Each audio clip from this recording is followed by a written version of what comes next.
Hello everyone, welcome to Shivi study share. आज हम पढ़ने वाले हैं आर्टिकल 17 एबॉलिशन ऑफ अनटचेबिलिटी। वैसे तो हम 21वीं सदी में आ चुके हैं, लेकिन उसके बाद भी हमें डिस्क्रिमिनेशन, अनटचेबिलिटी, ये सब चीज़ें हमें सोसाइटी में देखने के लिए मिलती रहती हैं बहुत ही आसानी से।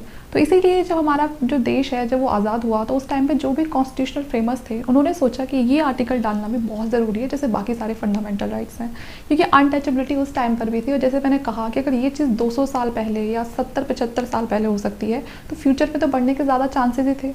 अगर इस तरह के आर्टिकल ना बनाए जाते तो फिर तो ये चीज़ें और ही बढ़ती। तो इसीलिए आर्टिकल 17 को भी बनाया गया, जिसमें एबॉलिशन ऑफ अनटचेबिलिटी का जो कॉन्सेप्ट है वो भी फंडामेंटल राइट्स में डाला गया। ठीक है, तो यहाँ पर जो अनटचेबिलिटी है वैसे तो पूरी तरह से भारत में इसको एबॉलिश कर दिया गया है। जो प्रैक्टिस है पूरी तरह से फॉरबिडन है हमारी कंट्री के अंदर, और अगर ऐसा कोई करता भी है तो अनटचेबिलिटी एक ऑफेंस माना जाता है, जिसके चलते अगर कोई इस तरह की प्रैक्टिस परफॉर्म करता है तो हमारा जो कॉन्स्टिट्यूशन है उसमें पूरी तरह से ऐसे लॉज बनाए गए हैं कि उससे उस इंसान को, वो जो भी इंडिविजुअल है जो इस तरह की प्रैक्टिस परफॉर्म करता है, उसके लिए अलग से पनिशमेंट भी रखा गया है।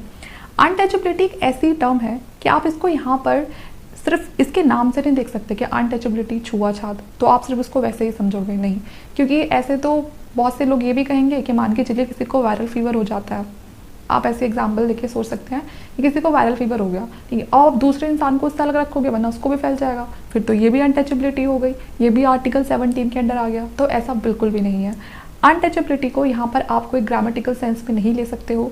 अनटचेबिलिटी है क्या, ये जो टर्म है इसकी जो डेफिनेशन आपको कॉन्स्टिट्यूशन में कहीं भी लिखी हुई नहीं मिलेगी। वहाँ पर सिर्फ ये एक पूरा जो अनटचेबिलिटी जो एक टर्म है इसको लिख के वहाँ पर छोड़ दिया है। अब ये जो जिम्मेदारी दी है इसको समझाने की वो है सुप्रीम कोर्ट की। अलग अलग टाइम पे अलग अलग केसेस आते हैं, जब सुप्रीम कोर्ट उन केसेस से डील करता है तो वो जो अनटचेबिलिटी जो टर्म है वो इस पर रोशनी डाल के इसको हर बार समझाने की कोशिश करता है। तो ये था हमारा अनटचेबिलिटी या आर्टिकल 16 का एक छोटा सा इंट्रो। अब हम now what is untouchability, untouchability है क्या। ठीक है, तो यहाँ पर कुछ टर्म्स लिखी हुई हैं, इसको पढ़ के आपको अच्छे से क्लियर हो जाएगा कि अनटचेबिलिटी क्या होता है। रिफ्यूजिंग, आप किसी को मना नहीं कर सकते किसी भी जगह पे जाने से, जैसे कोई पब्लिक इंस्टीट्यूशन हो गया, वहाँ पर इस कास्ट के बेसिस पे या अनटचेबिलिटी के बेसिस पे आप वहाँ किसी को एडमिशन लेने से नहीं रोक सकते।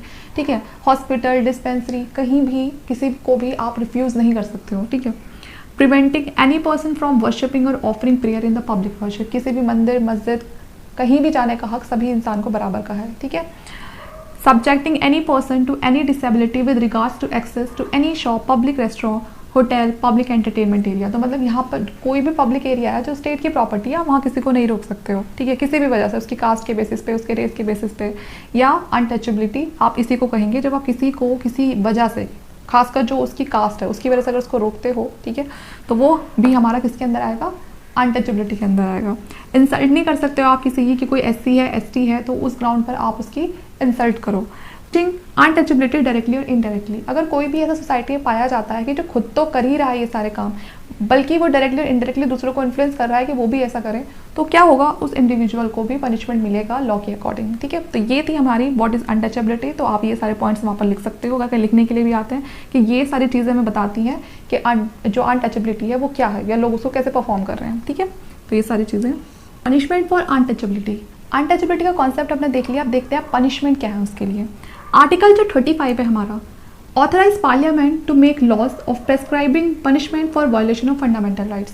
हम जितने भी फंडामेंटल राइट्स पढ़ेंगे, अगर कोई भी उनको वायलेट करता है तो उसका पनिशमेंट देने के लिए पार्लियामेंट के पास पूरा राइट है, क्योंकि उसको जो ये राइट है वो देता है आर्टिकल 35।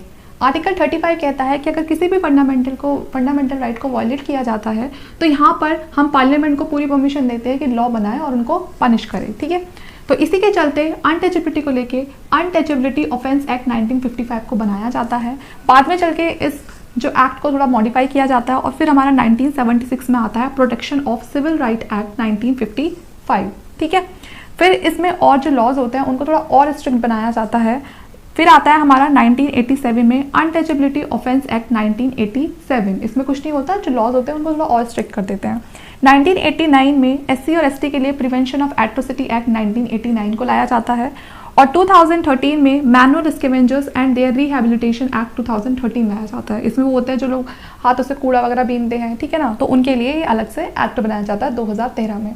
और इन्हीं के अंदर अगर कोई भी किसी भी तरह की ऐसी प्रैक्टिस परफॉर्म करता है या कुछ भी ऐसा बोलता भी है तो उसके बेसिस पे भी यहाँ जो लॉ वगैरह में ऐसा बनाया हुआ है कि उसको भी पनिश किया जाएगा, ठीक है, अगर कोई भी अगर ऐसा देखा जाता है कि वो इस अनटचेबिलिटी को सोसाइटी में फैला रहा है तो, ठीक है। तो ये हमारा पनिशमेंट था अनटचेबिलिटी के लिए, जिन एक्ट के अंदर सब कुछ बहुत अच्छे से प्रेस्क्राइब करके लिखा हुआ है, और बाकी जो राइट है वो पार्लियामेंट के पास है कि वो इस चलते अनटचेबिलिटी के चलते वो लोगों के लिए क्या पनिशमेंट या क्या लॉज और बना सकता है। यहाँ इसी बीच हमारा एक केस लॉ भी है, कर्नाटका वर्सेस स्टेट ऑफ अप्पा वाला। देखिए इस केस में क्या हुआ था कि यहाँ पर जो कर्नाटका में कुछ हरिजन कम्युनिटी के लोग थे उनको परेशान किया जा रहा था, ठीक है, उन पर यहाँ तक कि जो बंदूकें भी दागनी थी। अब यही लोग जाते हैं सुप्रीम कोर्ट में, तो यहाँ पर जो सुप्रीम कोर्ट है वो पूरी तरह से इस बात को कहता है कि किसी भी के भी साथ, ठीक है, किसी भी SC ST या कोई भी ऐसी कम्युनिटी है उसके साथ इस तरह की जो चीज़ें हैं वो बिल्कुल भी बर्दाश्त नहीं की जाएंगी, और जो लोग ऐसी चीज़ें करते भी हैं उनके लिए काफ़ी स्ट्रिक्ट लॉज बनाए जाएंगे, उनको पनिश किया जाएगा। तो इसी के चलते ही हमारा एक केस लॉ था, तो इससे आपको और क्लियर हो गया होगा, आप चाहे तो उसको स्टडी भी कर सकते हैं।